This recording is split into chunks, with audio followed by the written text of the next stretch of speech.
train de devenir beaucoup plus impersonnelle, mais également, elle était aussi beaucoup plus ambitieuse. Mais au cours de la phase moderne de FNAF, c'est-à-dire la période de Steel Wool dans laquelle on est encore, il s'est passé un truc. Vous vous souvenez, tout à l'heure, je vous ai parlé de bombes à retardement tout autour de Scott, qui lentement se déclenchaient au cours des jeux. La plus grosse, et la plus bruyante, allait très vite se déclencher. En 2021, il fut révélé publiquement que Scott Cawthon avait effectué plus de 36 000 $ de donations politiques.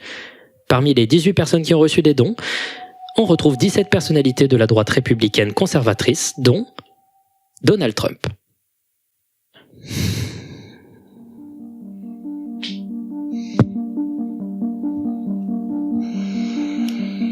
Tout ça, c'était publiquement disponible depuis un an. Mais c'est seulement en 2021 que ça a éclaté, et ça a causé une énorme controverse. C'est pas un secret, les fans de FNAF sont historiquement, en majorité, des jeunes LGBT.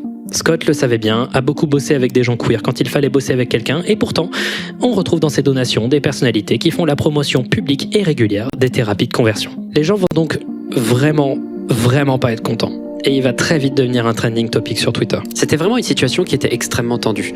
La communauté FNAF n'avait vraiment jamais vécu ça. Beaucoup de gens étaient un peu dans le déni et se disaient que peut-être que Scott avait été arnaqué. Il y avait également un point de vue qui était défendable, qui disait que concrètement c'est sa thune et qu'il fait ce qu'il veut avec. Juste tout le monde était rivé sur son écran en attendant la réponse de Scott, en espérant juste que ce soit un malentendu. La conséquence de cette controverse, Scott va annoncer qu'il prend sa retraite et poster un dernier message sur scottgames.com ainsi que sur Reddit.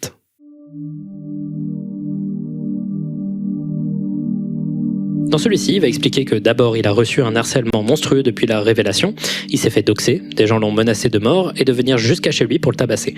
Et ensuite, il va dire dans le message que ces donations étaient bien réelles, qu'il était catholique, conservateur, anti-avortement, et que c'était son droit, et qu'il comptait pas que ça change. Et enfin, il prend sa retraite pour se focaliser un peu plus sur sa famille et quitter la sphère publique.